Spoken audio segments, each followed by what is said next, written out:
কাজগুলো মানুষের দৃষ্টিতে ছোট, কিন্তু আল্লাহ তাআলার কাছে খুবই গ্রহণযোগ্য হিসাবে প্রমাণিত হবে।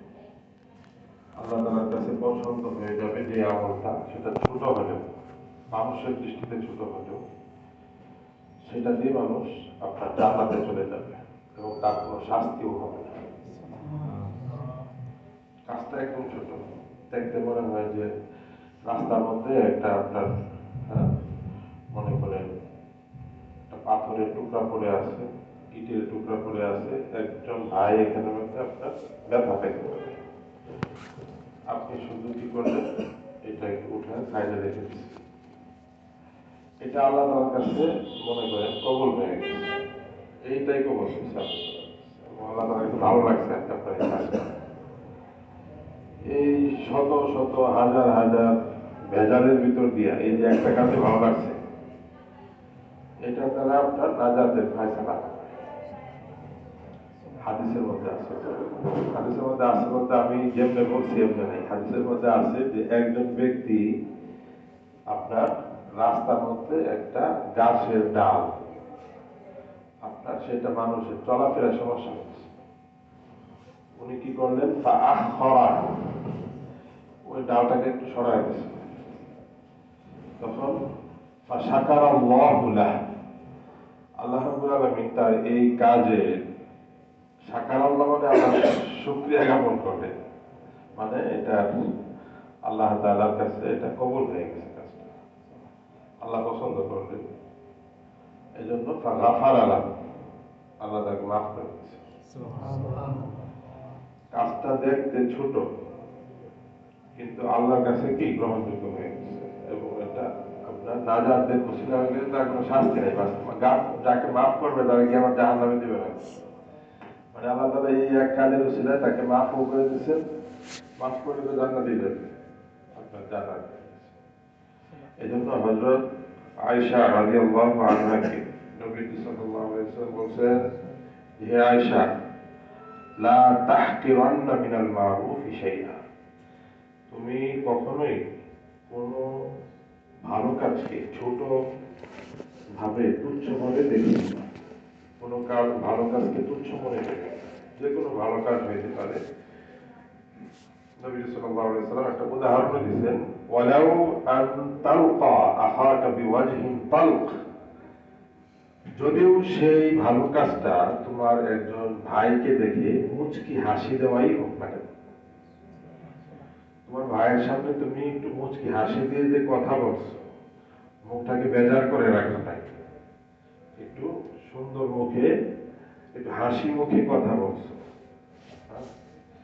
তো এই কাজটা তো আমরা অনেক সময় এটা নেকির মধ্যে দেখা যায়, এটা তো আমরা স্বাভাবিকতই একজনের সাথে সাক্ষাৎ হলে অনেক সময় হাসি, তো এটাও আল্লাহ তাআলার কাছে কবুল হয়ে গেলে এটার দ্বারা মানুষের কি হবে, নাজাত। সন্দেহ আছে?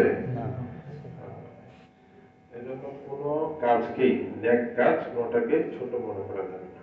আরেক হাদিসে আসছে, কোনো গুনার কাজকে ছোট মনে করিও না, যেটা মানুষের দৃষ্টিতে যতই ছোট হোক, কি মনে করিও না, লা তাহকিরান্না মিনাল যুনুবি শাইআ, এটা হযরত আয়েশাকে বলছে নবীজি সাল্লাল্লাহু আলাইহি ওয়াসাল্লাম, যে আয়েশা, কোনো একটা গুনার কাজকে, ছোট থেকে ছোট গুনাহ মানুষের দৃষ্টিতে, সেটাকে তুমি তুচ্ছ মনে করিও না, ওই ছোট গুনাহটা আপনার জাহান্নামে নিয়ে যেতে পারে, যদি আল্লাহ রাব্বুল আলামিনের জিজ্ঞাসাবাদের মধ্যে পড়ে যায় যে এই কাজটা তুমি কেন করছিলা, আল্লাহ রাব্বুল আলামিন যদি জিজ্ঞেস করেন, তাহলে এই ছোট একটা গুনার দ্বারাও কি হইতে পারে, আপনার জাহান্নাম হইতে পারে। তো যাক, আমরা যে কিছুক্ষণ বসেছিলাম, হঠাৎ করে হাদিসটা আমার থেকে আসলো, এটা বলার আসলে প্ল্যান ছিল না। কিছুক্ষণ বসে থাকলে এটা একটা আমল, কিন্তু কিছুক্ষণ যে আমরা অপেক্ষা করি এসে, আমি চেষ্টা করি, চেষ্টা করেও দেখা যায় অনেক সময় বিলম্ব হয়ে যায়। তো আপনার একটু বসে থাকলে আপনার কি হবে, আপনার সওয়াব পাবেন, এটা নেকি পাবেন। সব মিলে থাকবে, আমরা আশা রাখতে পারি কিনা? ইনশাআল্লাহ। আর এটার মাজলিসটা কিন্তু আপনার খুব সাংঘাতিক, আপনার সাংঘাতিক বলা মুশকিল, সাংঘাতিক বলা যাবে না, মানে উঁচু মানের মাজলিস এটা, যদি আল্লাহর কাছে কবুল হয় খুবই উঁচু মানের মাজলিস। কারণ বুখারীতে হাদিস আছে যে ফেরেশতারা অলিতে গলিতে ঘোরাফেরা করতে থাকে, এদের কাজই হলো আপনার ঘোরাফেরা করা, কোন জায়গায় শুধু আপনার আল্লাহ তাআলার বড়ত্বের আলোচনা হইতেছে, ওরা খুঁজে বের করে যখন জানে যে অমুক জায়গায় হইতেছে, তখন কাজ হলো আপনার এই যে অন্য অন্য গলিতে আশপাশের সবাই ডাক দেয় যে অমুক জায়গায় আছে, সব আসো এখানে আসো, সব মানে কল করে দেয় আর কি সবাইকে। তো সবাইকে কল করলে সবাই চলে আসে একসাথে, কলের কথাই আছে আর কি, কল মানে আপনার এটা বাংলা করলে যা হয় আর কি, তারা ডাকে, ডাক দিলে তারা চলে আসে, আসতে মানে সবাই একসাথে হয়, তারা আলাদা আলাদা কাছে তারা দেখা যায় একজনের পর একজন এভাবে বসতে বসতে একদম আসমান পর্যন্ত চলে যায়, আসমান পর্যন্ত। এবং যারা যারা মাদ্রাসে হাজির হয় তাদের আলোচনা হয় আল্লাহ তাআলার কাছে। কি হয়? আলোচনা হয়। আল্লাহ তাআলা বলছেন যে ফাযকুরুনি আযকুরকুম, নাকি যে আমাকে স্মরণ করো, আমিও তোমাকে কি স্মরণ করব। যদি মনে মনে স্মরণ করো, আমিও তোমাকে কি মনে মনে স্মরণ করব। মনে মনে স্মরণ করলে আল্লাহ কি মনে মনে স্মরণ করে। আর যদি প্রকাশ্যে স্মরণ করি আমরা, আল্লাহ তাআলাও প্রকাশ্যে কি করে। তো ওই হাদিসের মধ্যে শেষের অংশে আছে, হাদিসটি কিন্তু বুখারী মুসলিমের হাদিস, আল্লাহ এক লোক এদিকে হাইটে যেতেছিল, ওর আসলে এখানে সে মাজলিসে বসার জন্য আসছে অন্য একটা কাজে আসছে, কি বলে অন্য কাজে আসছিল, পরে যায় আপনার এখানে হাইটে যাইতেছে, মানে এমনি দেখার জন্য পরে যায় আচ্ছা বসছে। এর আগে কিছু কথাবার্তা আছে যে এই বান্দাগুলো আমাকে দেখছে কিনা, যেহেতু আল্লাহ আপনাকে দেখে নাই, কি চায়, মানে জান্নাত চায়, যে আমাদেরকে জান্নাত দিলাম, জাহান্নাম থেকে মুক্তি চায়, জাহান্নাম থেকে মুক্তির ফয়সালা, ওদেরকে মাফ করে দিলাম। তো ওই মাজলিসে মাফের ঘোষণা। তো তারপরে ফেরেশতা বলে যে আল্লাহ, একজন মানুষ আসছিল, ও আসলে মাজলিসে ওয়াজ শুনতে আসে নাই, এমনি অন্য কাজে আসছিল, দেখা দেখি কি বসে গেছে। পরে আল্লাহ তাআলা যেটা বলেন হাদিসের মধ্যে আসছে যে এটা এমন একটা মাজলিস, দামি মাজলিস, এখান থেকে কেউই কি হয় না, বঞ্চিত হয় না। সে আসছে অন্য কাজে, তারপরে আমি তাকে কি করে দিলাম, এই মাজলিসে অন্য অন্য মানুষের বরকতে তাকেও কি করে দিলাম। এটা আমি বললাম এই জন্য যে কিছুক্ষণ বসে থাকলে এটাতে আপনার ক্ষতি হবে, ইনশাআল্লাহ লাভ হবে। তিনি কথাবার্তা শুনবো, সরাসরি কুরআন মাজিদের আয়াতের তর্জমা, সংক্ষিপ্ত ব্যাখ্যা আমরা এখান থেকে শুনি। আল্লাহ তাআলা যাতে আমল করে তৌফিক দান করেন আমাদের। গত সপ্তাহে শেষের দিকে যে আয়াতটা ছিল 37 নম্বর আয়াত, আল্লাহ তাআলা বলতেছেন আহুম খায়রুন আম কওমু তুব্বা ওয়াল্লাযীনা মিন ক্বাবলিহিম, যে তারা উত্তম নাকি তুব্বা একটা কম ছিল, একটা জাতি, এলাকার মানুষ, তারা উত্তম। উত্তম বলতে এখানে শ্রেষ্ঠত্ব, বড়ত্ব, শক্তিশালী, প্রভাব প্রতিপত্তি কাদের বেশি ছিল। ওই তুব্বা একটা যে কম ছিল, তাদের ক্ষমতা প্রভাব প্রতিপত্তি বেশি ছিল, নাকি বর্তমান যুগের কাফের যারা, তাদের ক্ষমতা প্রভাব বেশি। তো কওমে তুব্বা এদের ক্ষমতা সম্পর্কে আরবদের মুশরিক যারা, তাদের কাছে এটা সংবাদ ছিল, তারা জানত, যারা তারা খুবই কি ছিল, প্রভাবশালী ছিল। এই জন্য কওমে তুব্বার উদাহরণ আল্লাহ তাআলা দিয়েছেন যে তারা বেশি শ্রেষ্ঠ, নাকি কওমে তুব্বা তারা বেশি শ্রেষ্ঠ, এবং তাদের পূর্বে যারা নাকি আরো বিভিন্ন জাতি আসছিলেন তারা বেশি শ্রেষ্ঠ শক্তিশালী ছিল। তো আল্লাহ তাআলা বলতেছেন যে আহলাকনাহুম, আমি ওদের পূর্বে যারা আসছিল এদেরকে আমি ধ্বংস করে দিয়েছি, কারণ তারা পাপী ছিল। পাপের শেষ পরিণাম হলো ধ্বংস। আমরা বাংলাতে ছোটবেলাতে বাচ্চারা বলে যে পাপ পাপ কেউ কি ছাড়ে না, এটা কিন্তু আসলে সত্য কথা, এটার মধ্যে কোনো ভুল নাই। পাপ এটা ধরবে, এটার একটা কি আছে, পাপের সিস্টেমে হলো এটা আপনাকে ধরবে। পীড়া দিবে আপনাকে, এক সময় না এক সময় এটা পীড়াতে কি করতে হবে। কথা বলছেন, কিছু কিছু পাপ আছে এগুলো মাফ হইলেও এগুলোর আপনার একটা রিয়াকশন দুনিয়াতে থেকে যায়। কিছু কিছু পাপ এরকমও কি আছে, মনে করেন আপনি পাপটা হয়ে গেছে, আমি এটা এখন এটা মাজলিসের মধ্যে এটা ভরা মাজলিসে এটা বলা যাবে না, জিজ্ঞেস করলে আলাদাভাবে বলা যাবে, ঠিক আছে? আপনার কিছু কিছু পাপ এটা বেরোবে, মাফ হয়েছে ঠিকই, মাফ আল্লাহ করবেন, কিন্তু তারপরেও একটা দুনিয়াবি একটা অ্যাকশন আছে, ওই অ্যাকশন দেখা থেকে যায় এটা, ঠিক আছে? যেটা ক্ষতি হওয়ার একটা ক্ষতিটা হয়ে যাবে। এই জন্য যথাসম্ভব পাপ থেকে কি থাকতে হবে, দূরে থাকতে হবে। আল্লাহ রাব্বুল আলামিনের একটা সিফাতি নাম হলো মুনতাকিম। আমি বলি এটা প্রায় সময়, মুনতাকিম মানে প্রতিশোধ গ্রহণকারী। মুনতাকিম মানে কি? প্রতিশোধ গ্রহণকারী। আল্লাহ তাআলা ঘোষণা দিয়েছেন, ইন্না মিনাল মুজরিমিনা মুনতাকিমুন, আমি মুজরিমিনদের থেকে প্রতিশোধ গ্রহণকারী। এটা সূরা আলিফ লাম মিম আস-সাজদা 21 পারা, ওখানে আয়াতটা আছে যে মুজরিম থেকে আমি কি করি, অবশ্যই প্রতিশোধ গ্রহণ করি। এজন্য বললাম যে ওই যে কথাটা কিন্তু আসলে এটা একটা ভিত্তি আছে যে পাপ বাপকেও কি ছাড়, এটা কিন্তু একটা বাস্তবতা আছে। আল্লাহ তাআলা বলছেন আহলাকনাহুম, ওদেরকে আমি ধ্বংস করছি, ইন্নাহুম কানু মুজরিমিন, তারা ছিল পাপী কওম, এজন্য আমি ওদেরকে হালাক করে দিয়েছি। আল্লাহ তাআলা আরো ইরশাদ করতেছেন 38 নং আয়াতের মধ্যে, ওমা খালাকনাস সামাওয়াতি ওয়াল আরদা ওমা বাইনাহুমা লাঈবিন, আমি আসমান জমিন এই সব কিছুর মধ্যবর্তী স্থানে যা কিছু আছে এগুলো আমি তামাশার ছলে সৃষ্টি করিনি। লাইবিন, লাইভ বলা হয় প্লেয়ার, খেলোয়াড়। লাইভের যদি আপনি ডিকশনারিতে শব্দ খুঁজেন, হ্যাঁ, লাইভ তার মানে লা আইন বা লাইভ, লাইভের অর্থ ডিকশনারিতে খুঁজে দেখবেন এটার অর্থ কি, প্লেয়ার। লাইবিন, লাইবুন এর বহুবচন কি, লাইবুনা। আবার আরেক ইয়াতে আসে হলো লাইবিনা, ঠিক আছে? তো লাইবিন মানে কি, আপনার খেলোয়াড়। তো লাবুন, লাইবুন মানে হলো খেলা, তামাশা।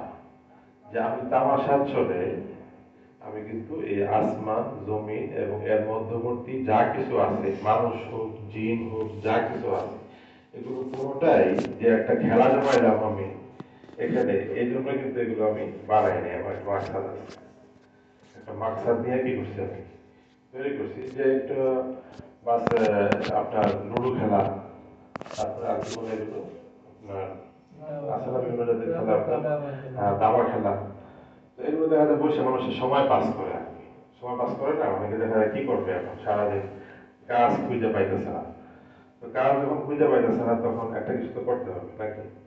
এখন তো আর খেলাধুলা করতে হয় না, করতে হয় খেলাধুলা মানে আগে তো মানুষ দেখা গেছে আপনার ক্যারাম খেলতো, ঘুড়ি উড়াইতো, তারপরে এই জাতীয় এগুলো বহুত ভালো ছিল, কিন্তু এক হিসাবে মানে বর্তমান জমানায় যে মানুষ যে যেভাবে অ্যাডিক্টেড হয়েছে আর কি, তো ওইগুলো কিন্তু আপনার তুলনামূলক কি ছিল অনেক, যে আপনার ঘুড়ি টুড়ি উড়াইতো, তারপরে আপনার মনে করেন একটু ঘুরতে টুরতে যাইতো, দৌড় ঝাঁপ করতো। আমি বাচ্চাদেরকে বলি যে বাসায় গিয়ে তুমি টাইম মতো নামাজ পড়ো, একটু দৌড়াদৌড়ি করো, গার্ডিয়ানের কাছে অনুমতি নিয়ে দৌড়াদৌড়ি করো, এটা সেটা খেলো, সমস্যা নেই, কিন্তু মোবাইলটা দেখো না, কি করো না, মোবাইল দেখো না, মোবাইল। তো এটা আপনার সময় কাটানোর খুবই একটা আপনার আপনার সময় নষ্ট করার জন্য মানে খুব বড় একটা উপকরণ এটা। কিছু ফায়দা তো আছে, আমি তো না করতেছি না, কিছু ফায়দা আছে, কিন্তু কথা হলো সময় নষ্ট করার বড় একটা কি উপকরণ কিনা এটা, অনেক বড় একটা উপকরণ হলো আপনার। অথচ আল্লাহ তাআলা বলতেছেন যে আমি কোনো কিছুই তামাশার ছলে বানাইনি। তোমাদের যে সময়টা দেওয়া হয়েছে, সময়টা কি এমনি এমনি দেওয়া হয়েছে আমাদেরকে, এমনি দেওয়া হয়নি। এই সময়ের ব্যবধানে অনেক ব্যবধান হয়ে যাবে মানুষের মধ্যে, যে হায়াত বেশি পাইল, আরেকজন হায়াত কি পাইল, কম পাইল। একজন সেজদা করছে 1 বছর বেশি, আরেকজন সেজদা করছে কি 1 বছর কম করছে। এটার দ্বারা কি হবে, আপনার তফাৎ হবে কিনা, তফাৎ হবে। আপনি বলবেন যে তাহলে আমার হায়াত কম কেন, আমি 1 বছর সেজদা আমাকে যদি বেশি দেওয়া হতো আমি বেশি করতাম। তো আল্লাহ রাব্বুল আলামিনের পক্ষ থেকে মনে করেন জবাব আসবে যালিকা ফাদলুল্লাহ ইউতিহি মাইয়াশা, এটা আল্লাহর অনুগ্রহ, যাকে চান তাকে অনুগ্রহ বেশি করে দেন, যাকে চান কি কম করে দেন। একজন হায়াত পাইছে 100 বছর, 100 বছরে আল্লাহকে সিজদা করছে, পুরা টাইমটাই কি করছে, একদম যৌবন থেকে নিয়ে আপনার 100 বছর পুরাটাই কি আল্লাহকে সিজদা করে গেছে।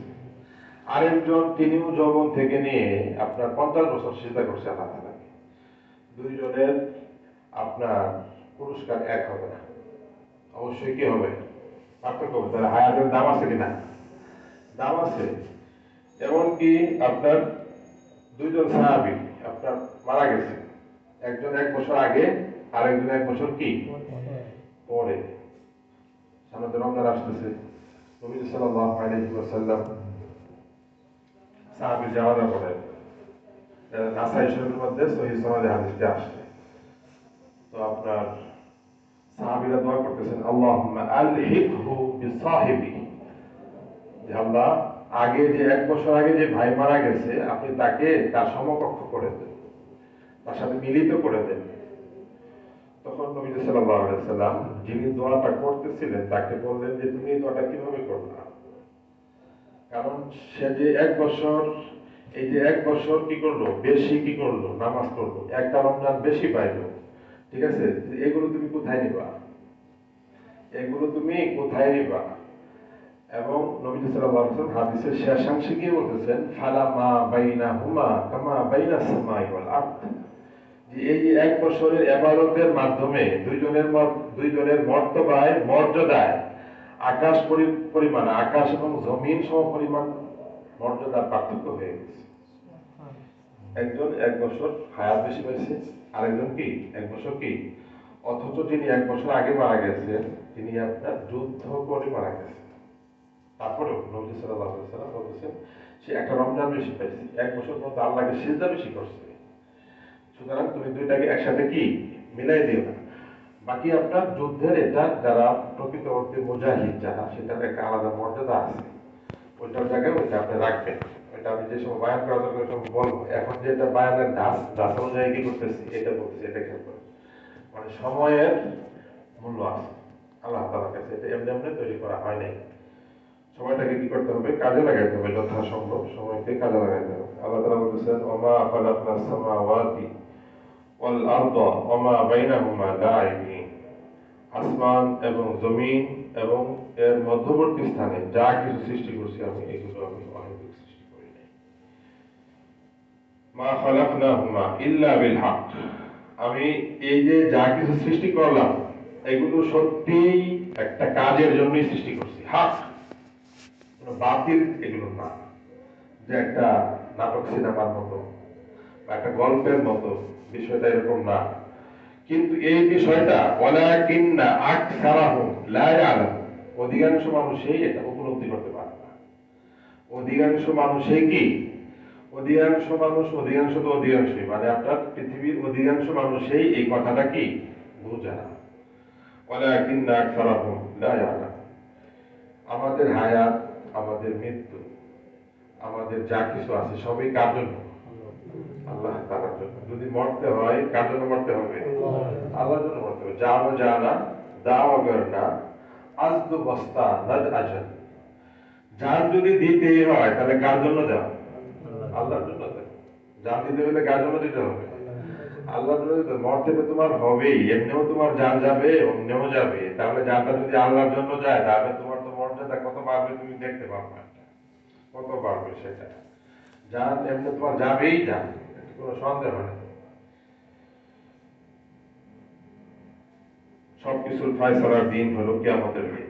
এই সবকিছু ফয়সালা হয় কবে, এই যে ফয়সালার কথা বলছেন ইন্না ইয়াউমাল ফাসলি মিকাতুহুম আজমাইন, সেই ফাসলের দিন, কিয়ামতের দিন সকলকে মিকাত, তাদের সময় নির্ধারণ করা হয়েছে, সকলের সময় নির্ধারণ করা হয়েছে হলো কিয়ামতের দিন।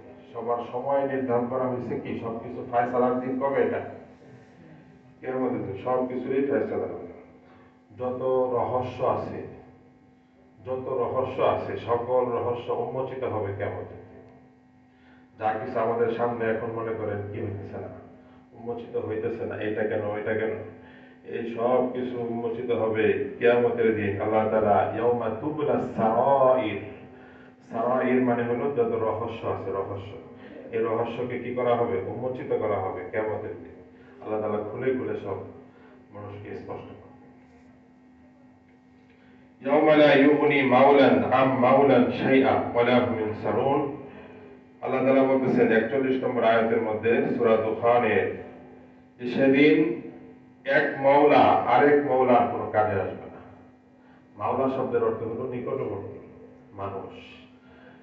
আপনার নিকটবর্তী আপনার বাবা, আপনার সন্তান, আপনার স্ত্রী, আপনার বন্ধু, এরা হলো সবাই কি মাওলা। মাওলা মানে নিকটবর্তী আত্মীয় স্বজন হইতে পারে, নিকটবর্তী খুব কাছের বন্ধু হইতে পারে, মানে নিকটবর্তী যা কিছু আছে, এক মাওলা আরেক মাওলা কোনো কাজে আসবে না। সে ইয়াউমা লা ইউগনি মাওলান আম মাওলান শাইআ, এবং ওয়ালা হুম ইউনসারুন, এবং তাদেরকে সাহায্য করা হবে না। কেউ কাউকে কোনো ধরনের সাহায্য করতে পারবে না। বাবা সন্তানকে সাহায্য করতে পারবে না, সন্তান বাবাকে সাহায্য করতে পারবে না। আল্লাহ তাআলা কোরআন মাজিদে আরেক আয়াতে বলছেন, ফালা আনসাবা বাইনাহুম, সিংহায় যেদিন ফুঁক পড়ে যাবে সেদিন কোনো বংশ পরিচয় নাই। কে কার বাবা ছিল, কে কার সন্তান ছিল, এই সমস্ত পরিচয় নিয়ে ওঠা যাবে না। সেটা এই সমস্ত কোনো পরিচয়ই নাই সিংহায় যেদিন ফুঁক পড়বে। তো ওই দিন আপনার এগুলো কোনো কাজে আসবে না, কাজে আসবে শুধু আপনার আল্লাহর দয়া, যার উপর আল্লাহ তাআলা কি করেন, দয়া করেন, ওই দয়াটাই কাজে আসবে। ওইটা আল্লাহ তাআলা বলতেছেন 42 নম্বর আয়াতে, ইল্লা মান রাহিমাল্লাহ, হ্যাঁ, তবে যার উপর আল্লাহ দয়া করেন তার বিষয়টা আলাদা। সে তো আল্লাহ রাব্বুল আলামিনের রাগ, গুসা, আযাব এগুলো থেকে বেঁচে যাবে। ইন্নাহু হুয়াল আজিজুর রহিম, ইন্নাহু হুয়াল আজিজুর রহিম, তিনি আজিজ, আজিজ মানে তিনি পরাক্রমশালী। একটু আগায় বসে, পরাক্রমশালী, ক্ষমতার অধিকারী। আজিজ বলা হয় যার ক্ষমতা, যার শক্তি কেউ প্রতিরোধ করতে পারে না, অপ্রতিরোধ ক্ষমতার অধিকারীকে কি বলা হয়, আজিজ বলা হয়। বলেন আজিজ শব্দের অর্থ কি, অপ্রতিরোধ ক্ষমতার অধিকারী, তাকে কি বলা হয়, আজিজ। আজিজের আরো অর্থ আছে, মানে এই অর্থটা খেয়াল রাখেন। আল্লাহর নাম যখন আজিজ, এই জন্য আব্দুল আজিজ রাখেন। আপনার এই আজিজ নামটা, এটা একটা আল্লাহর ইসমে আজম। আল্লাহর যে নামগুলো আছে এর মধ্যে কি আছে, ইসমে আজম, যেগুলো দ্বারা দোয়া করলে দোয়া কি হয়, কবুল হয়। তার মধ্যে একটা হলো কি, আল্লাহ আজিজ।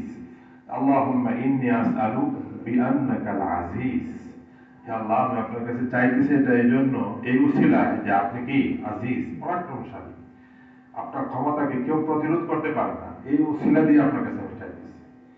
তো এই নামের উসিলা দিয়ে দোয়া করলে হাদিসে আছে দোয়া কি হয়, কবুল হয়। এরকম আরো কিছু নামের কথা আছে, তার মধ্যে আজিজ এই নামটাও আছে। তো আল্লাহ রাব্বুল আলামিন তিনি আজিজ, পরাক্রমশালী, অপ্রতিরোধ ক্ষমতার অধিকারী।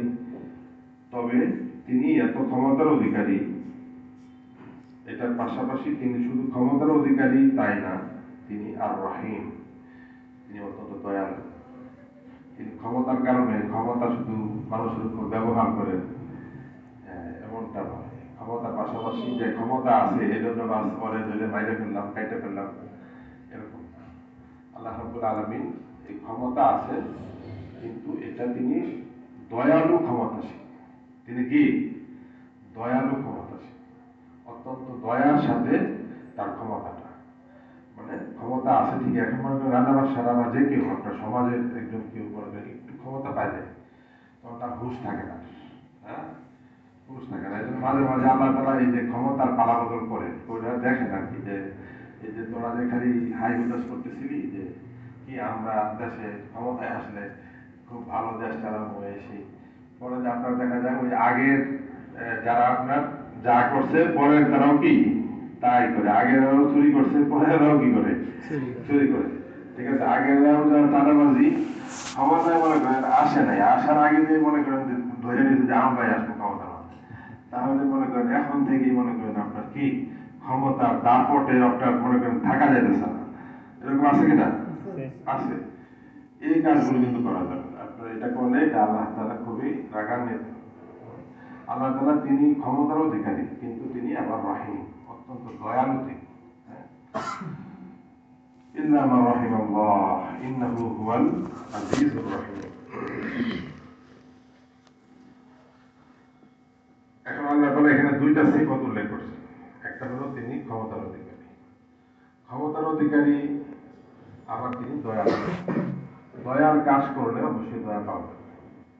হাদিসের মধ্যে আছে যে ব্যক্তি দয়া করে তার উপরেই আল্লাহ তাআলাও দয়া করে। ইরহামু মান ফিল আরদি, বুখারীর হাদিস, যে তোমরা জমিনবাসীর উপর দয়া করো, তাহলে ইয়ারহামকুম মান ফিস সামা, তাহলে আকাশের অধিবাসী যিনি, তিনিও তোমাদের উপর কি করবেন? দয়া করবেন। সবার সাথে, সকল মাখলুকের সাথে দয়ার আচরণ করতে হবে, সকল মাখলুকের সাথে। আমরা সীমালঙ্ঘনকারীকে আল্লাহ পছন্দ করেন না, এটা সবসময় খেয়াল করবেন। সীমালঙ্ঘনকারীকে আল্লাহ কি করেন না? আপনি একটা গরু জবাই করবেন, এটা দয়া কি? ওরা মাইনে করতেছেন, জবাই করতেছেন, ওখানে দয়া আছে কিনা? আছে, দয়া আছে। কি করবেন? ছুরিটা সুন্দরভাবে ধার দিন, নাকি ধার দিয়ে আল্লাহর হুকুম মোতাবেক, যেন তার জানোয়ারটা যাতে কষ্ট না হয়। যেহেতু আল্লাহর হুকুম আছে জবাই করার, এই জন্য এই হালাল পশুটাকে আপনি সুন্দরভাবে কি করবেন? জবাই করবেন। এটা হলো পশুর সাথে দয়া। ওই দয়াটা পশুর সাথে কি করতে হবে? দেখাইতে হবে। একটা কাফের, তার সাথে যুদ্ধ করতে হবে, এখন তাকে মারতে হবে। তাকে আপনি তার এই যে চেহারা, নাক, কান, এগুলো আপনি কাটতে পারবেন নাকি? মানুষ হিসাবে আপনার, সে তো ওই ধরনের কোনো অপরাধ করে নাই যে আরেকটা মানুষের নাক কেটে দিচ্ছে। কোরবানিতে আছে, যদি কেউ কারো নাক কাটে, এটা তো কাফের বলে কথা না। যদি আপনার মুসলমানও যদি আপনার নাক কাটে, তারও নাক কাটা যাবে নাকি? আর সিন্নাবি সিন্নি ওয়াল জুরুহ কিসাস, ওটা তো কোরআনের আয়াতেই আছে। সেটা ছাড়া স্বাভাবিক নিয়মে আপনি কোনো মানুষের নাক কাটতে পারেন না। সে কাফের, আপনি মনে করেন যুদ্ধ হইতেছে, যুদ্ধের মধ্যে আপনি তার মোকাবেলা করবেন, তাকে আপনার, সেও আপনাকে মারতে চায়, আপনিও তাকে কি করতে হবে? মারতে হবে নাকি? এটা আপনার যুদ্ধের নিয়ম। এটা সেই ক্ষেত্রেও দয়া আছে। দয়া হলো আপনি তাকে জুলুম করে মারলেন না। হ্যাঁ, স্বাভাবিক নিয়মে আপনার মনে করেন মারার জন্য সিস্টেম মনে করেন এটা হয়তো গুলি হইতে পারে, বা যে কোনো সিস্টেম হইতে পারে, সিস্টেমে কি মারা গেল। কিন্তু আরেকটা হলো না, মানে তিলে তিলে মারলাম না, যেটা কাফেররা করে আর কি সাধারণত, যেটা সহজে মারা যাবে না, এটাকে আস্তে আস্তে একটু একটু করে মারবো, যাতে সে কষ্ট পায় প্রচুর করে। হ্যাঁ, এটা হলো আপনার একটা কাফের প্রতিও কিন্তু আপনার এখানে কি আছে? দয়া আছে কিনা? আছে। মানে আপনি মারছেন ঠিকই, কিন্তু মারার ক্ষেত্রে সেখানেও একটা দয়া আছে। দয়া দেখেন, মানে জুলুম করলেন না মৃত্যুর আগে। এই ইসলামে আপনি জুলুম শিক্ষা দেন না। কারণ আল্লাহ রাব্বুল আলামিন বলছেন, যেখানে যুদ্ধের কথা বলছেন, আপনার দ্বিতীয় পাড়ার 8ম পৃষ্ঠায় হাফিজ ইবরাহিম মাজিদে খেয়াল করে ওখানে আছে যে আল্লাহ রাব্বুল আলামিন যেখানে যুদ্ধের কথা বলছেন, তাদের সাথে যুদ্ধ করো। ওই আয়াতের মধ্যে আল্লাহর আদেশ হলো, আল্লাহ তাআলা সীমা লঙ্ঘনকারীকে পছন্দ করেন না। দেখো, তোমরা আবার যুদ্ধ করতে গিয়ে সীমা লঙ্ঘন করো না। সীমা লঙ্ঘন, সীমা আপনি অতিরঞ্জিত করলেন, যেটা আল্লাহর আদেশ না, এর বাইরে গিয়ে কাজ করলেন, এটা সীমা লঙ্ঘন, এটা করা যাবে না। একজনের সাথে আপনার শত্রুতা আছে, এক্ষেত্রেও আপনার কি আছে? সীমা লঙ্ঘন করতে পারবেন না। সেখানে কেন আপনার শত্রু, কারণটা কি? অহেতুক একজন যে আপনি আল্লাহর জন্য শত্রুতা, নাকি আপনার ব্যক্তি কারণে শত্রুতা, সেটা কিন্তু অবশ্যই আপনাকে খুঁজে বের করতে হবে। যদি বের করতে না পারেন, এটা সীমালঙ্ঘন হবে। এটা সীমালঙ্ঘন করা যাবে না। সীমালঙ্ঘনকারীকে আল্লাহ তাআলা পছন্দ করেন না। হাদিসের মধ্যে আছে, আল্লাহ তাআলা আপনার শেষ জমানায় একটা কওম আসবে, সহিহ হাদিস এটা, শেষ জমানায় একটা কওম আসবে যারা নাকি দোয়ার ক্ষেত্রে সীমালঙ্ঘন করবে। দোয়ার ক্ষেত্রে কি করবে? আবু দাউদের মধ্যে হাদিস আছে, সহিহ সনদে হাদিস আছে, যে আপনার সায়াজিউ কওমুন ইয়াতাদুনা ফিদ দুআ, দোয়ার ক্ষেত্রে সীমা লঙ্ঘন করবে। তো এটাও একটা সীমা লঙ্ঘন। ইবাদতের ক্ষেত্রে আপনি পাগড়ি একটা বাঁধছেন, মনে করেন পাগড়ি বাঁধার মধ্যে সীমা লঙ্ঘন আছে।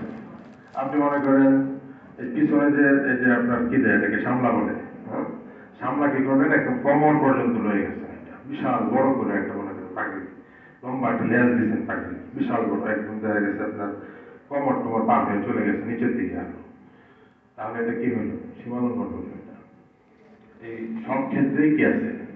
সীমালঙ্ঘন আছে, ইসরাফ আছে, বাড়াবাড়ি আছে। এখন আপনার মা বাবা আছে, আপনার স্ত্রী আছে, এখানেও সীমালঙ্ঘন আছে কিনা?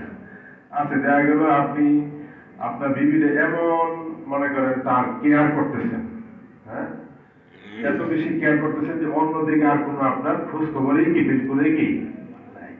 তাহলে সীমালঙ্ঘন হয়েছে কিনা? হয়েছে। আবার আপনার মা বাবার খোঁজ খবর এত বেশি নিতেছেন যে আপনার বিবি পোলাপান এগুলোর কোনো খোঁজ খবরই আপনি কি রাখেন না। তাহলে এটাও কি হইল? সীমালঙ্ঘন হইল।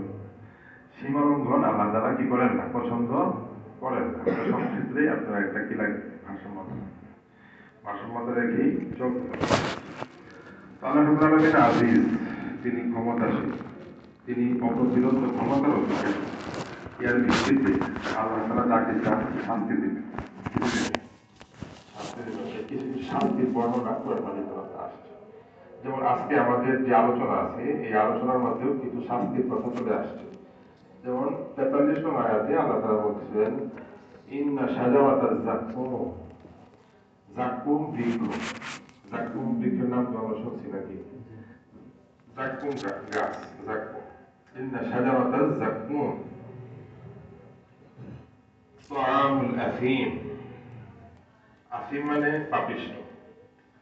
এই যাকুম গাছ, এটা আপনার কাটা না, মানে কাঁটাযুক্ত গাছ। কি বলেন? কাঁটাযুক্ত গাছ। কাঁটাযুক্ত গাছ, এটাই আপনার শাজারাতুজ যাকুম। তাআমুল আফিম, এটা হলো পাপীদের খাবার। যারা পাপী, পাপী বলতে এখানে বিশেষভাবে কাফেরদেরকে বোঝানো হয়েছে। এবং এখানে অন্যান্য পাপীও আল্লাহ তাআলা যার ব্যাপারে ফয়সালা করেন, সে পাপীও কি হবে? এটার অন্তর্ভুক্ত হবে। আসিম মানে কি? গুনাহগার, পাপী, পাপিষ্ঠ। তো আমরা আসিম, পাপীদের খাবার হবে যাকুম গাছ। কাল মুহলি ইয়াগলি ফিল বুতুনি। এখন এই যে যাকুম গাছ সে খাবে, এটা তার যখন নাকি সে আপনার গিলতে চাইবে, এটা এটা ভিতরে যাবে। কাল মুহলি ইয়াগলি ফিল বুতুন, পেটের ভিতরে গিয়া আপনার নারী ভুঁড়ি সবকিছু এগুলো আপনার যখন নাকি কোনো একটা পাতিলের মধ্যে তেল জাল দেওয়া হয়, খুব হিট দেওয়া হয়, তখন এটা টকবক করতে থাকে। এই পেটের যত নারী ভুঁড়ি আছে, এই সব কিছু এগুলো আপনার টকবক করতে থাকবে আপনার যখন নাকি ভিতরে যাবে এই যাকুম গাছটা। আল্লাহ তাআলা বলতেছেন, এটা কোরআন মাজিদে আছে, সরাসরি আয়াতের তরজমা এটা। কাল মুহলি ইয়াগলি ফিল বুতুন। মুহলুন শব্দের অর্থ হলো আকারি যাইত। যাইত মানে তেল। তেল যেরকম টকবক করতে থাকে, ওইভাবে কি করতে থাকবে আপনার? ফুটন্ত তেল। দেখছেন না আপনার জিলাপি ভাজে যখন দেখা যায় নাকি, জিলাপি আপনার যখন নাকি যায় তখন কি তেল কি করতে থাকে? এরকম টকবক করে। তারপরে পিঠা বানায়। ইয়াগলি ফিল বুতুন। বুতুন বাতনুনের বহুবচন। বুতুন, বাতনুন মানে কি? পেট। এই পেটের ভিতরে গিয়ে এটা একটা নারী ভুঁড়ি সব বের করে ফেলবে। কাওয়ালিল হামিম, এবং সেটা আল্লাহ তাআলা বলতেছেন যে কাওয়ালিল হামিম।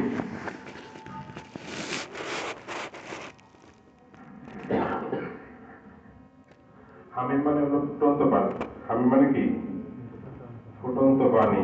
ফুটন্ত পানি যেরকম টকবক করতে থাকে, পেটের ভিতরে গিয়ে ওইটা আপনার কি করতে থাকবে? সবকিছু আপনার এরকম টকবক করতে শুরু করবে, সবকিছু নাড়ি ভুড়ি বের করে ফেলবে, এরকম একটা উপক্রম হবে। আল্লাহ রাব্বুল আলামিন এই পাপী ব্যক্তি যে আছে, পাপিষ্ঠ যারা, যাদের ব্যাপারে জাহান্নামের ফয়সালা হবে, তাদেরকে তো যাকুম বৃক্ষ দিবেন এবং যাকুম বৃক্ষের এখন তাদেরকে খাওয়াবেন, এবং খাইলে কি পরিস্থিতি হবে সেটাও বলবেন। তারপরে আল্লাহ তাআলা বলতেছেন, এই যে পাপী যে যাকে যে জাহান্নামী হবে, তাকে তার ব্যাপারে আল্লাহ তাআলা আদেশ দিবেন যে ওকে পাকড়াও করো, খুযুহু, ওকে কি করো? পাকড়াও করো, ধরো ওকে। ফাতিলুহু ইলা সাওয়াইল জাহিম, এবং তাকে ধরে জাহান্নামের মাঝখানে নিয়ে যাও। কোথায় নিয়ে যাও? মাঝখানে। কিনারায় ছিল, কিনারায় যদি থাকে, জাহান্নামীরা তো চেষ্টা করবে আপনার জাহান্নাম থেকে বের হয়ে যাওয়ার জন্য, কিনারায় চলে আসবে। তখন আল্লাহ তাআলা রাগান্বিত হয়ে তাদের ব্যাপারে ফায়সালা করবেন যে ওকে ধরে কোথায় নিয়ে যাওয়ার জন্য, জাহান্নামের মাঝখানে নিয়ে যাওয়ার জন্য। খুযুহু ফাআতিলুহু ইলা সাওয়াইল জাহিম। তারপরেও আল্লাহ রাব্বুল আলামিনের রাগ গুসা আপনার এই পাপীর ক্ষেত্রে, যাকে জাহান্নাম দিবে না তার ক্ষেত্রে আল্লাহ রাব্বুল আলামিনের রাগ গুসা এখনো থামে নাই। আল্লাহ তাআলা বলতেছেন সুম্মা সুব্বু ফাওকা রাসিহি মিন আযাবিল হামিম। তার মাথার উপর ফুটন্ত পানির আযাব ঢেলে দাও। ফুটন্ত পানির আযাব, শাস্তি ঢেলে দাও তার মাথার উপর। মানে আপনার ওই প্রথমে তো জাকুম গাছের বর্ণনা দিল, তারপরে আল্লাহ তাআলা বলেন তোমার মাঝখানে নিয়ে যাও, এখানেই শেষ হয় নাই। তারপরে আল্লাহ তাআলা আবার রাগান্বিত হয়ে বলবেন যে ওর মাথার উপর ফুটন্ত পানি, যে পানিকে জাহান্নামের আগুনে কি করা হয়েছে, হিট দেওয়া হয়েছে। জাহান্নামের আগুন তো আর দুনিয়ার আগুনের মতো না, দুনিয়ার আগুন থেকে আরো আপনার 69 গুণ 70 গুণ বেশি কি হবে, আরো আপনার বেশি তেজস্বী হবে সেটা। তো আপনার সেই আগুন আপনার কতটা আপনার পাওয়ারফুল আগুন সেটা, সেই আগুনের মধ্যে যে পানিকে আপনার উত্তপ্ত করা হয়েছে, সেই পানিটা যখন একজন মানুষের মাথার উপর ঢেলে দেওয়া হবে, তার চামড়া টামড়া থাকবে, কি অবস্থা হবে তার। আল্লাহ তাআলা আমাদেরকে হেফাজত করে, জাহান্নামের আযাব থেকে হেফাজত করে। আল্লাহ রাব্বুল আলামিন তিনি খুব রাগ গুসা করেন, খুবই রাগান্বিত হন। এই যে দেখেন জাকুম গাছ খাওয়াইছেন, তারপরে বলতেছেন যে ওরে জাহান্নামে কিনারায় রাখা যাবে না, ওদের মাঝখানে নিয়ে যাবে। তারপরে আবার ফেরেশতাদেরকে বলবেন যে না না এখনো শেষ হয় নাই শাস্তি, ওরে জাহান্নামের মধ্যে যে আপনার পানি গরম করে ওর মাথার মধ্যে কি ঢেলে দাও, মাথার মধ্যে ঢেলে দাও। সুম্মা সুব্বু ফাওকা রাসিহি মিন আযাবিল হামিম। এখন আল্লাহর রাগ থামে নাই, মানে কথা শেষ হয় নাই। আল্লাহ তাআলা বলতেছেন যুক ইন্নাকা আনতাল আজিজ। তুমি জাহান্নামের স্বাদ আস্বাদন করো, মজা বুঝো আজকে। যুক, যুক মানে হলো মজা বুঝো, মজা। আমরা যেরকম বলি না যে আজকে মজা বুঝছো, তোমাকে বুঝাবো, মজা বুঝাবো আজকে, এটার অর্থ এরকমই, আপনার মজা বুঝো আজকে। ইন্নাকা আনতাল আজিজ, তুমি তো খুব কি সম্মানিত মানুষ।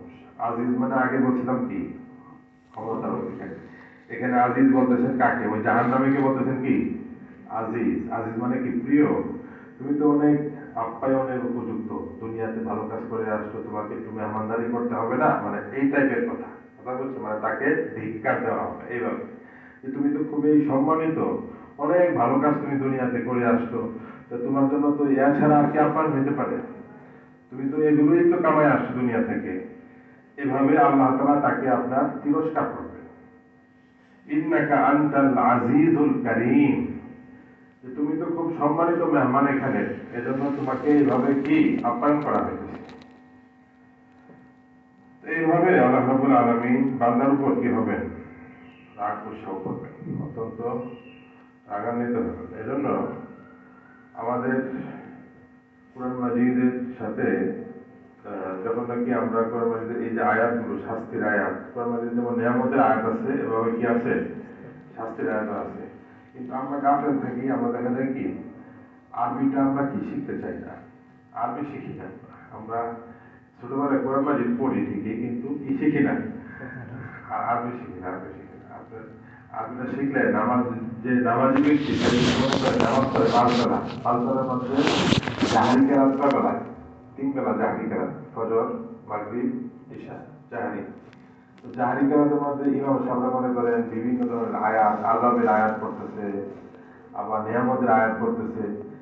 এগুলো পড়েও কিন্তু মানুষের মধ্যে অনেক হেদায়েত আছে। এখন আমার দিলে তো নাড়াই দিতেছে না, আমি শুধু সুরটাই শুধু বুঝতেছি। মানে ওই দিক দিয়ে যে আপনার জাক্কুম ফল, এদিক দিয়ে আপনার ফুটন্ত পানি, তারপরে আবার ওরে বলতেছে নিয়ে যাও জাহান্নামের মাঝখানে, অত খুব সম্মানিত, ওরে আদর করো, আপ্যায়ন করো। এই যে কথাগুলো আমি জীবনে কোনোদিন বুঝিও না, আমার দিলে কোনোদিন নাড়াও দেয় না। তো এগুলো কিন্তু খুবই সুস্পষ্ট আপনার অর্থ, চিন্তা করলে কিন্তু, মেহনত করলে কিন্তু এই অর্থগুলো আমরা শিখে ফেলতে পারি। কিন্তু আরবিটা আমরা কি শিখি না, সময়ও পাই না।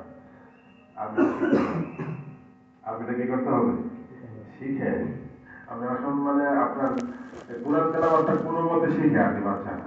আর এটাই বর্তমানে খুব বেশি করে আপনার প্রচার দেওয়া হয়েছে, মানুষের মস্তিষ্কের মধ্যে ঢুকায় দেওয়া হয়েছে। আপনার ইউটিউব, ফেসবুক, এটা সেটা আয়সা মানুষের মাথায় দিয়েছে, শুধু আপনার ছোট ছোট বাচ্চা ধরে ধরে শুধু আপনার কোরআন শরীফ শেখাবে। মানে জীবনের মাঠ স্বাধীন হয়ে গেছে মনে হয় যে এটা। অথচ আপনার কোরআনের একটা অর্থ আপনার ইবনে মাসউদ সহ বিভিন্ন সাহাবীদের ইয়াস দেখেন, আপনি পড়ে দেখেন, তারা কিন্তু বারবার একটা কথা বলছে, নবী সাল্লাল্লাহু আলাইহি ওয়াসাল্লাম হাদিসের মধ্যে আছে শেষ জমানায় একটা কওম আসবে, শেষ জমানায় একটা কওম আসবে যারা কোরআন মাজিদ তেলাওয়াত করবে।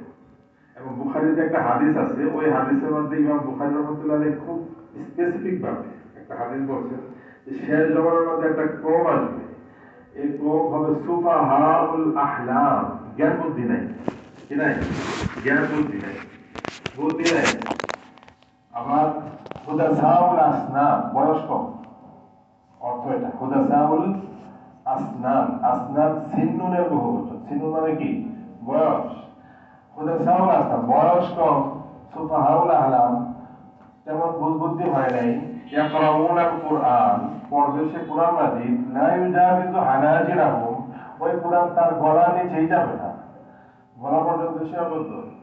এই সুরবাজি নিয়ে আপনার দেখা যায় এই পর্যন্ত সীমাবদ্ধ। তো আপনার এই যে বিষয়গুলো, আপনি কোরআন মাজিদ শিখা বলতে কোরআন মাজিদটা পড়ে বুঝে, হ্যাঁ, আপনার সব তো হবে, সব সেটা আলাদা জিনিস, সব হবে, কিন্তু কথা কিন্তু আপনি এখান থেকে উপকৃত হতে পারছেন না।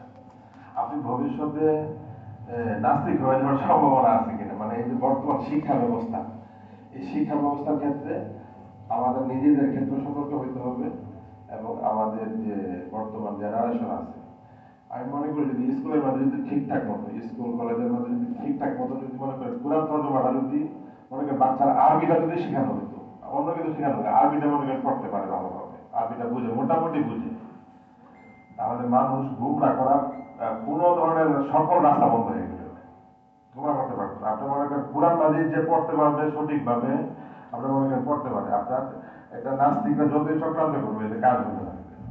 আর কোরআন যে পড়বে এর ম্যাক্সিমাম মানুষ হেদায়েতের চলে আসবে, যদি বুঝতে পড়ে সে অবশ্যই কি, তার মধ্যে আপনার গুমরাহি থাকলেও ওই গুমরাহি দ্বারা আপনার মনে করেন ইসলামের ক্ষতি হবে না, কি হবে না, ইসলামের ক্ষতি হবে না, লোকটা বেদাত করবে না, কুফুর করবে না, শিরিক করবে না, আন্তর্জাতিক কাজ সে কি করবে না। কিন্তু এগুলো মূলে হয়েছে আসলে আপনার কোরআন মাজিদটা আমরা ভালো করে কি পড়ি না, আসলে কোরআন মাজিদ না পড়ার কারণে দেখা যায় অনেক ধরনের গুমরাহি ছড়াইতেছে, এবং গুমরাহি কোনটা সেটা আবার ধরতেও পারি না আমরা, এই কারণে কোনটা যে গুমরাহি আর কোনটা যে গুমরাহি না ওইটা ধরারও কি নাই, সুযোগ নাই, কারণ ওই ধরনের এলেম আমার কাছে কি নাই।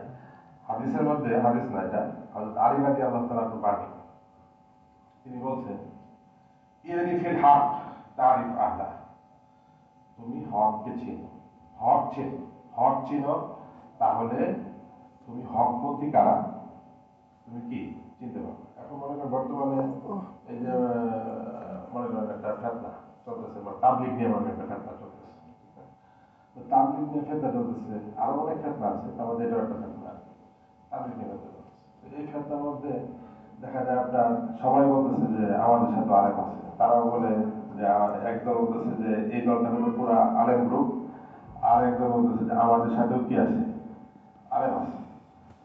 এখন এত কিছু বুঝে আসলে কেন বলতে হইতেছে, এত বুঝায় বুঝায় বলতে হইতেছে মানুষকে, মেইন কারণ হচ্ছে আসলে হক বাতিল এটা মানদণ্ডটা আমাদের কাছে কি নাই, সামনে নেই। আপনি কখনো ব্যক্তি দেখা কখনো হক আপনি নির্ণয় করতে কি পারবেন না একজন ব্যক্তি। আর উলামাদের বড় একটা দল গুমরাহি পথে চলে যাবে, এটা আপনি কল্পনা করিয়েন না, এটা কল্পনা করলেও ভুল হবে, এটা আপনি ভুলের মধ্যে আছেন। উলামাদের বিশাল বড় একটা জামাত, মানে উলামা, ওইটা আপনার পুরাটাই কি হয়ে গেছে, গুমরাহির মধ্যে চলে গেছে, এটা হইতে পারে না, এটা এটা হবে না, এটা এটা আলহামদুলিল্লাহ এটা মোটামুটি আপনি এটা নিশ্চিত থাকতে পারেন, ঠিক আছে। এখন আপনার তবে অনেক সময় হ্যাঁ ব্যক্তি কেন্দ্রিক ভুল হইতে পারে, ব্যক্তি কেন্দ্রিক কি হইতে পারে, ভুল হইতে পারে, এটা যত বড় ব্যক্তি হোক। এটা আপনার পূর্বের যুগেও ছিল, আপনার দেখা গেল আপনার একজন ব্যক্তি, আপনি ওই ব্যক্তির পূজা করতেছিলেন, এই জন্য আপনার হক বাতিলের এলেমটা আপনার মধ্যে লাগবে। যখন দেখবেন যে ঠিক আছে আপনি ওই ব্যক্তির ভক্ত, অনেক ভক্ত হন, সমস্যা নেই, ভক্ত হলে অসুবিধা নাই, কিন্তু সমস্যাটা যে জায়গায় গুমরাহিটা ধরার মতো এলেম থাকতে হবে আপনার মধ্যে। যদি গোমরাহি ধরতে না পারেন, আপনি তো ক্ষতিগ্রস্ত হবেনই, পুরো জাতি ক্ষতিগ্রস্ত হবে, পুরো এলাকা ক্ষতিগ্রস্ত হবে, সমস্যার মধ্যে পড়বে সমাজ, বড় ধরনের সমস্যার মধ্যে পড়বে। এজন্য প্রয়োজনীয় এলেম শিক্ষা করাটা জরুরি। তাহলে আপনি অনেক সময় আপনি গোমরাহিটা ধরতে পারবেন না। গোমরাহিটা অনেক সূক্ষ্ম সূক্ষ্মভাবে আসে, অনেক সময় সূক্ষ্মভাবে আসলে তখন দেখা যায় মানুষ আপনার ফাইসে যাবে, গোমরাহির মধ্যে ফেতনার মধ্যে ফাইসে যাবে। তখন কি হয়, ফেতনা হয় আর কি, ফেতনা হয় ইসলামের ক্ষতি হয়, চরমভাবে ক্ষতি হয়, খেসারত দিতে হয়, কিন্তু যেটা ক্ষতি হওয়ার ক্ষতি হয়ে যায়। এজন্য গোমরাহিগুলোর জন্য আমরা বুঝতে পারি প্রয়োজনীয় এলেম শিখতে হবে। আমাদের এলেমের সাথে অবশ্যই সম্পর্ক রাখতে হবে, কোনো সন্দেহ নেই। এলেম ছাড়া আপনি চলতে পারবেন না। প্রয়োজনীয় এলেম আছে, এটা অবশ্যই হাসিল করতে হবে, এটা ফরজ। এটা ফরজে কেফায়া নয়, ফরজে আইন। এটা না শিখলে আপনার গুনাহ হবে, জবাবদিহিতা করতে হবে। সহিহ মুসলিম হাদিস আছে, তালাবুল ইলমি ফারিদা আলা কুল্লি মুসলিম ওয়া ফি রিওয়ায়াতিন মুসলিমা। ইলমে দ্বীন শিক্ষা করা ফরজ সকল নর নারীর উপর, সকল নর এবং নারী উপর কি ফরজ, প্রয়োজন। আপনার যেটা যতটুকু ইলম শিক্ষা করা কি ফরজ। আপনি নিজেকে ভালো করে যাচাই করেন আপনার কি প্রয়োজনীয় ইলম হাসিল হয়েছে কিনা। আপনার যে সমস্ত ক্ষেত্রে ইলম দরকার, আপনি একজন পীর ধরবেন, পীর, সেখানেও ইলম লাগবে। ইমাম গাজ্জালী রহমতুল্লাহ আলাইহির কিতাব দেখেন, খত্তে ইমাম গাজ্জালী, উনি আর 700 বছর আগে রেখে গেছেন, 700-800 বছর আগে ওনার শাগিরকে চিঠি লিখছিলেন। এটা বাংলাও আছে, অনুবাদ আছে, ইমাম গাজ্জালী রহমতুল্লাহ আলাইহির চিঠি। একজন পীর ধরবেন, পীর ধরার ক্ষেত্রে আপনাকে 2-3 মাস পর্যন্ত তাকে খেয়াল করতে হবে। আপনি ঠাস করে গেলেন, বাস্তবে শুনছেন, ভক্তি বাস্তবে আপনি পীর ধরে উঠবেন কেন, ধরতে পারেন না এভাবে। আপনি তার দ্বারা তাতে গুমরাহ হইতে পারেন, লাইন থেকে বিচ্ছুত হইতে পারেন, এবং আপনি কতটুকু তাকে মানতে পারবেন, মানার একটা সীমাবদ্ধতা আছে, এর বাইরে গিয়ে আপনি মানতে পারবেন না। আর এটা মাথায় রাখতে হবে যে পীরানা জিনিসটা, এটা নবী সাল্লাল্লাহু আলাইহি ওয়াসাল্লাম, সাহাবী, তাবী, তাবে এদের জমানার মধ্যে কেউ পীর ছিল না। এটা কিন্তু মাথায় রাখেন, সালফে সালেহীন। আপনি এইটার উপর যদি মনে করেন যে এইটাই সঠিক রাস্তা, এটা ভুল হবে। আপনি ইমাম বুখারী ওনার পীর কে ছিল বলেন, আমাকে বলেন, নামটা বলেন আসে আমাকে যদি পারেন বলতে। ইমাম আবু হানিফা রাহমাতুল্লাহ ওনার পীর কে? উস্তাদ ছিল। কি ছিল বলেন, কি ছিল? উস্তাদ ছিল। আপনি পীর দেখাতে পারবেন যে আপনার ওরা যে আলাদাভাবে মেহনত করছেন? আপনি বলেন যে ওদের তো দরকার ছিল না, আমরা তো এখন শেষ জমানায় চলে আসছি। ভাই, একটা শরীয়তের জিনিস ওই যুগে থাকবে না, এই যুগে আপনার জরুরি হয়ে যাবে, এটা তো আপনি বলতে পারেন না। হ্যাঁ, আপনি যদি কারোর কাছে যান এই নিয়মে যে আপনি জানেন যে আসলে বাস্তবিক আপনার ভালো আলেম আমাকে গুমরাহি করতে নিবেন না, সেখানেও একটা স্কেল আছে, সীমাবদ্ধতা আছে, কতটুকু আপনি কোন ক্ষেত্রে তাকে ফলো করবেন, কতটুকু মানবেন। থানভী রহমতুল্লাহ আলাইহি উনিও কিন্তু একটা পীরের সংজ্ঞা দিয়েছেন। এই সংজ্ঞা দিয়ে তারপর আপনার যদি প্রমাণিত হয় আপনার কাছে, তখন আপনার কাছে প্রয়োজনীয় এলেম না থাকলে তো বুঝবেনই না আসলে কি ওই সংজ্ঞা মধ্যে পড়ে কিনা। এই জন্য এই সমস্ত বিষয়ের ক্ষেত্রে আপনার কাকে ফলো করবেন, আপনি ফলো করবেন কোরআন হাদিস, এটা মাথায় রাখবেন সবসময় যে আমার মূল হলো কি কোরআন এবং কি হাদিস। এখন আমি কিন্তু সবকিছু বুঝবো না, এই জন্য আলেমদের অবশ্যই কি হইতে হবে, আমার দ্বারস্থ হইতে হবে, অথবা একটা কিতাব পড়ে আমার বুঝতে হবে, একজন লেখকের বই পড়তে হবে, পড়ে পড়ে তারপর কি করতে হবে, আমাকে চলার চেষ্টা করতে হবে মূল কোরআন হাদিসই। কিন্তু এই কোরআন হাদিসটা আমি যখন বুঝবো না, তখন একজন থেকে কি নিতে হবে, বুঝে নিতে হবে। যে উস্তাদ সেই পীর, যে উস্তাদ সেই কি পীর। কথা বলেন, এটা থানভী রহমতুল্লাহ আলাইহির ওনার একটা কিতাব আছে, কিতাবের মধ্যে আছে যে প্রথম হকদার হলো মা বাবা। প্রথম হকদার কে? মা বাবা। দ্বিতীয় হকদার উস্তাদ, তৃতীয় হকদার ঈশা। প্রথম হকদার কে? থানভী রহমতুল্লাহ কিতাব পড়ে দেখেন। এখন বর্তমান যে সিলসিলাগুলো আছে, মনে করেন আমাদের মাহমুদুল হাসান সাহেব হুজুর আছে, ওনার পেশাব হাফিজ সাহেব রহমতুল্লাহ আলাইহি, ওনার পেশাব থানভী রহমতুল্লাহ আলাইহি, যার বর্তমানে তো বেশিরভাগ থানভী সিলসিলা।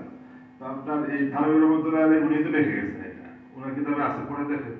আমার কাছেও কিতাব আছে যে আপনার প্রথম হকদারকে, বেশি হকদারকে, আপনার তাজিম ইত্যাদি সবকিছু ক্ষেত্রে আদব কায়দা ইত্যাদি বেশি হকদারকে মা বাবা। দ্বিতীয় হকদারকে উস্তাদ, তারপরে বেশি হকদারকে ঈশা। কিন্তু এখন দেখা যায় উনি একবার দেওবন্দে গিয়েও আপনার এই ভুল ভাঙানোর জন্য একটা বায়ান দিয়েছিলেন যে এই ভুল বর্তমানে মানুষের মধ্যে চলে আসছে। তো এটার দ্বারা কি হবে, যদি এই স্তর যদি আপনার কাছে না থাকে, এটার দ্বারাও গুমরাহি আছে। এটাও একটা সীমালঙ্ঘন, এটাও একটা কি সীমালঙ্ঘন। সীমালঙ্ঘনকারীকে আল্লাহ পছন্দ করেন না। আপনার প্রত্যেকটা ক্ষেত্রে আপনার সীমানা ঠিক কি রাখতে হবে, ঠিক রাখতে হবে, কাকে বেশি প্রায়োরিটি দিতে হবে, কাকে একটু কম দিতে হবে, এই বিষয়গুলো আপনার সীমাবদ্ধতা থাকতে হবে। যদি না থাকে আপনি সীমা লঙ্ঘন করবেন, এই বাড়াবাড়িগুলো করা যাবে না। আল্লাহ তাআলা যাতে আমাদেরকে বোঝার তৌফিক দান করে এবং এলেম হাসিল করতে হবে, সহিভাবে এলেম শিখতে হবে। প্রয়োজনীয় এলেম শিক্ষা করা সকলের উপরেই কি ফরজ। আল্লাহ তাআলা বোঝার তৌফিক দান করুন। আখিরু দাওয়ানা আলহামদুলিল্লাহি রাব্বিল আলামিন। 49 নম্বর আয়াত পর্যন্ত আজকে আমরা আলোচনা শুনলাম। ইনশাআল্লাহ সামনে হয়তো আগামী সপ্তাহে সূরাতুদ দুখান শেষ হয়ে যাবে ইনশাআল্লাহ। জি অবশ্যই। সীমা লঙ্ঘনকারী নিচে একটা কথা বলেন, দোয়ার ভিতরে এটা কেমন সীমা লঙ্ঘন? আচ্ছা, দোয়ার মধ্যে সীমা লঙ্ঘনটা হলো আপনি দোয়া করতেছেন যে আল্লাহ আমার একটা বাড়ি দরকার, মানিকদি বাজারে মসজিদের সাইড দিয়া ও ডান পাশে একটা বাড়ি দরকার। এই যে কথাটা বলছেন না, এটা সীমা লঙ্ঘন হয়েছে দোয়ার মধ্যে। কথা বুঝুন কি বলছি, এইভাবে দোয়া করা বলে আল্লাহ আমার একটা বাড়ি দরকার, এটা বলেন, এটা একটা সীমা লঙ্ঘন। তাছাড়া আরো কিছু সীমা লঙ্ঘন আছে, এগুলো আমার সাথে পয়সা আলাদাভাবে জানি না। একটা সীমা লঙ্ঘন আমি বললাম।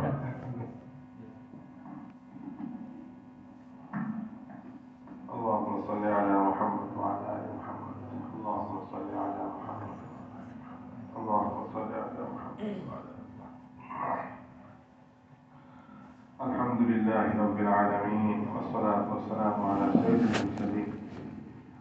ربنا ظلمنا أنفسنا وإن لم تغفر لنا وترحمنا لنكونن من الخاسرين. اللهم ربنا آتنا في الدنيا حسنة وفي الآخرة حسنة وقنا عذاب النار. اللهم ربنا آتنا في الدنيا حسنة وفي الآخرة حسنة وقنا عذاب النار. اللهم ربنا آتنا في الدنيا حسنة وفي الآخرة حسنة وقنا عذاب النار.